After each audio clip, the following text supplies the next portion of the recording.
Môžeme začať. Dobre, prvá otázka je taká, že vlastne v novom seriáli Jastrab tam hráte vlastne vyšetrovateľku, hľadačku a ste vlastne, polícia je známa tým, že vlastne ženy tam nie sú veľmi bežné, že je to skôr taký mužský svet. Mám pravdu? A že ako vnímate vy rolu vlastne ženy v takom viac menej mužskom svete? Áno, asi je to mužský svet, to je pravda. Určite viac je tam mužov, ináč ja som nad týmto vôbec nejak, akože sa tomu nevenovala, tejto myšlienke. Zaujímavé, áno, že šéfka toho týmu je žena, vidíš to? Nikdy nenapadlo. Tak neviem, tak to proste to takto napísali, ale ako podľa mňa to je možno aj preto, že naozaj, že ty v tom seriáli, akože chceš tam mať aj proste v tej akoby základnej štvorici, chceš mať aj mužov, aj ženy. Čiže keď sme tam mali podľa mňa iba 4 mužov, že mužovi sa tam trošku tak akože chýbalo, že ten ženský element podľa mňa je akože fajn, keď to tam. Takže možno je to skôr akože o tomto. Okay. A aj to tak bolo napísané, že ona, akože tam tá Nora, ona mala také, že niekedy mi prišla trošku taká, že taká akoby matka, okay. že ona ich tak ako vždy upratala, taká mama húska. Ale vedela byť aj citlivá, že keď sa niečo dialo tým ľuďom, tým svojim ako keby podriadeným, že keď sa im niečo dialo, tak bola akože vnútorne bola veľmi akoby empatická, že citlivá, takže pekne to bolo napísané, hoci iba v takých, že náznakoch, že nevenujeme sa my nejak extra psychológii zrovna tejto mojej postavy, venujeme sa skôr tým prípadom, ale dalo sa to tam akože vystupovať v niektorých situáciách. Vy ste to tak pekne opísali a mne to prípadá, že nenašli ste v tom niekde aj seba, že tiež, že ste také akože o ostatných sa tak veľmi staráte a hlavne na tých ostatných myslíte. Myslím, že myslím si ale, že je to aj dané tým, že naozaj, že keď je žena proste matkou a tak vlastne ju to k tomuto tak nejako dovedie, že naozaj sa nejak tak akože musí akoby postarať o to, o takú tú nejakú taký ten ako vnútorný oheň v tom svojom proste v organizme tej rodiny a že tam k tomu patrí aj občas aj nejaké také akoby nasmerovanie, alebo že zastavenie, alebo proste rozobratie proste všetkého a zase to zložiť dokopy, že to je podľa mňa, že s tým spojené. Aj treba niekedy naozaj že povedať, že toto áno a toto nie, že treba to občas tak viesť. Hoci hovorím, že ja nemám rada nejaké ako keby tvrdú ruku a proste tieto veci, že to je mne akože dosť vzdialené. Ja som skôr rada, keď každý si nejak tak môže žiť to, v čom je šťastný, proste, čomu vyhovuje to, čo je on. To je pekné, lebo ja som aspoň teda vyrastala v dobe, keď bolo vždy taká nejaká, že výchovná a že ten prístup k tej výchove bol úplne iný, takže toto je úplne že super. Hej. Aké sú podľa vás také najčastejšie stereotypy, ktoré počúvate o ženách? O ženách? O ženách. Čo sú také veci, ktoré sa o nich hovoria, ale už by sme na ne mali zabudnúť. No, hovorí sa, že je toho na nás akože veľa a že musíme, lebo že údajne musíme byť akože že super mama, super, čo ja viem, kuchárka, super učiteľka pre deti, super sa obliec, super vyzerať, super toto. No, ja si to akože nemyslím, že akože keď sa mi niečo nepodarí, tak ja si vôbec nemyslím, že musí byť super vo všetkých týchto veciach. Akože ja si hlavne myslím, že mojou povinnosťou je ako keby popri tom, že akože sa naozaj postarať a venovať sa tým deťom, čo robím strašne rada, že robila by som to, aj keby som nemusela, hej, lebo že tie deti milujeme a chceme proste hlavne všetko, aby s nimi sme robili a aby to bolo super pre nich. Tak popri tom je podľa mňa akorát mojou povinnosťou sa starať o to, aby ja som sa akože cítila dobre. A nie je vôbec dôležité, že ako vyzerám a ani ako som sa obliekla. Je to dôležité ako pre mňa a ja si mám to robiť ako pre seba, tak ako aby mne v tom bolo dobre a vôbec nie akože pre nikoho iného. Čiže toto je taký stereotyp, s ktorým ja akože mne sa zdá, že to je akože nejaká blbosť a že to tak vlastne nie je, hej? Že to nikto od nás nevyžaduje, že keď tak si to akože možno niekto vyžaduje iba sami od seba si niečo vyžadujeme, ale v skutočnosti to nikto od nás nežiada, aby to chceš byť a akože nikto teba nechce nič viac. Čo je podľa vás na ľuďoch najatraktívnejšie? A tým nemyslím oblečenie alebo tak, že čo vám prvé napadne? No tak ja by som povedala, že ten humor, no, že to je také atraktívne. Keď je niekto vtipný. To je, no. Čo si myslíte, čo by o vás ako prvé povedali vaši priatelia, keby sme sa ich spýtali, že ohodnoťte Helenku Krejčiovú jedným slovom? Rozmýšľam, čo by o mne povedali. Že ma majú radi. Najlepšie. Úplne ideálne. Čo považujete za red flag na mužoch? Red flag na mužoch. Čo považujete za výstražné znamenia nejaké na mužoch? Áno. Neviem, Náročné, ja viem. Počkajte, ale vy myslíte, že red flag, že ako keby na čo?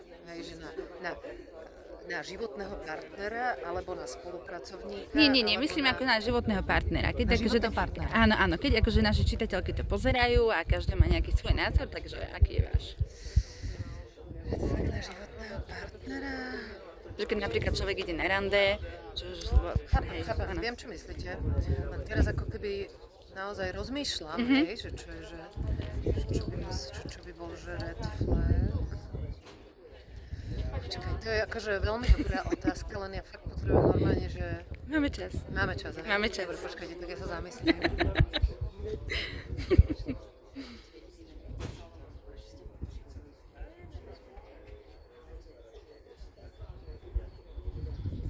No, ja myslím, že ak nemá rád život, to by bol pre mňa red flag.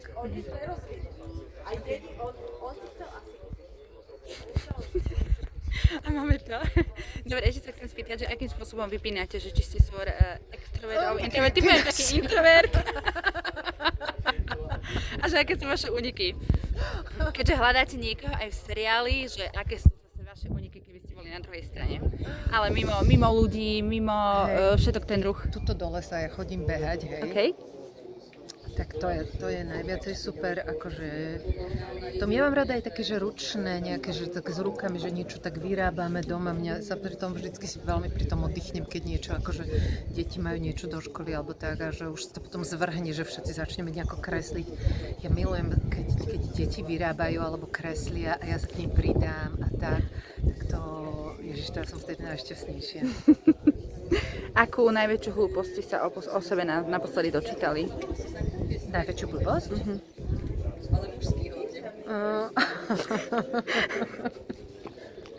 Moje deti vytiahli minule u svokry taký nejaký starý časopis, kde si prečítali, že mám psoriázu. A teraz oni to chodiatka riešili, že mami, ale že ako, ja že nemám psoriázu, ale tak, že neviem, že z čoho to vzniklo, jak to tam vzniklo, že to je v pohode, že to, mami, ale veď to tam je, že to je úplne jedno, že to tam je, že... Čiže akože to bola taká akože celkom akože blbosť, ale to tiež akože ja viem, že to vzniklo nejak dávno, že ja som niekomu pomáhala pri niečom a potom sa to tak nejak prechrútilo, ale zároveň však nie je nič zlé na tom, hej, že veľa ľudí má psoriázu a ja z toho vôbec nechcem smiať, hej, že to vôbec nie je akože sranda ale akože, no, toto mi tak napadlo, hej, že... OK. Vlastne toto nie je váš prvý policajný seriál. Prvý bol taký taký veľmi fan. Boli to tí profesionáli, tak sa trošku vráťme naspäť, že ako spomínate na tieto časy. Ja osobne som ho zbožňovala, ja som sa tak nasmiala pri tom, ale to bolo, ja to hodnotím, že to bolo strašne prirodzené. To bolo úplne vidno, že vy si tam všetci strašne rozumiete a bolo to tak ľahké a bol to taký ten jednoduchý, ale úplne úderný humor, aký mával ešte napríklad pán Lasica, že taký úplne krásny humor, že ako si spomínate na túto dobu. No, tak, úplne presne tak, ako ste to povedali. Že úplne s týmto sa stotožňujem presne, čo ste povedali. Fakt. Mali sme sa radi, vedeli sme urobiť naozaj taký akože humor, za ktorý sme sa nemuseli hanbiť, ktorý bol vtipný aj nám samým. A ja si veľmi dobre pamätám, ako sme čítali, všetci sme fajčili a čítali sme proste vonku, proste s tými cigaretami sme si čítali tie scenáre a už tam sme sa tak vedeli na tom nasmiať, že už to ako kto to čítal, už z tej prvej vody, už vtedy nám to bolo tak smiešné. No bolo to také ako keby naozaj, že ak by existoval fakt nejaký ako keby televízny boh, tak to bolo akože fakt, že televíznym bohom poboskané. Fakt to bol taký šťastný projekt. Áno, ja si stále predstavím tú kačku. Tú úzku. Čo som mala. No ináč pozor. Tak toto vám musím povedať. Tak ja som to dostala od jedného môjho akože vtedajšieho frajera, hej. Bola to strašná, to nemôžem povedať to slovo, hej, ale hodilo by sa tam takéto vulgárne slovo, hej, že strašná. A ja proste som to videla doma, som proste povedala, že ja sa to musím spraviť, že toto je taká, že toto... Okay. A že ja som sa fakt položila na tú lavicu a my sme to ešte tomu dali aj meno. A fakt, že tým, že ľudia naozaj si ten seriál pamätajú, tak minule mi jedna kamarátka hovorila, že počkaj, že my sme sa pýtali ChatGPT, že ako sa volalo to tvoje zviera. Ako sa Henrieta?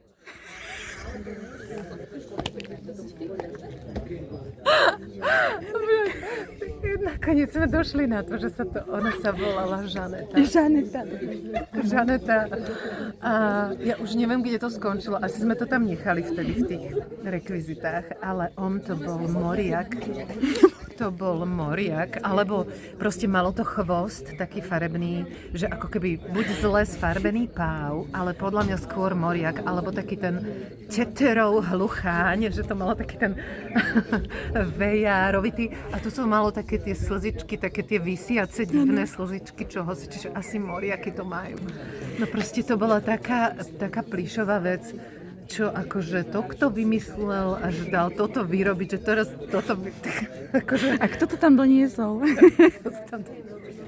Boli aj také situácie, že ste vlastne išli freestyle, že išlo sa niekedy možno aj mimo scenára, že bola nejaká super scéna, ale režisér to tam nechal.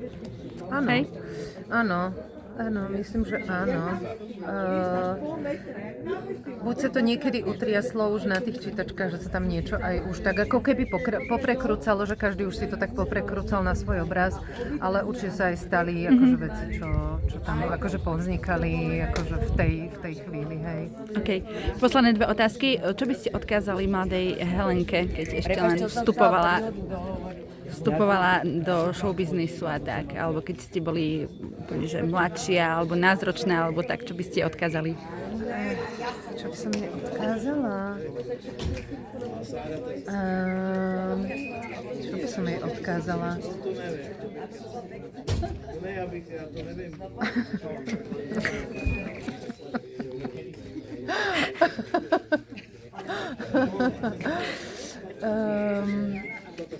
Ježiš, neviem, nič by som jej neodkazovala. To je v každom, akože v každom, viete, že v každej tej životnej etape človek sa inak pozerá na veci a podľa mňa ono to takto akože úplne nefunguje s tými radami. Okay. Akože vedela by som si teraz akože robiť nejakú srandu a že áno, že ale to by skôr som tak akože zabiehala do nejakých divných vôd a to by som nerada.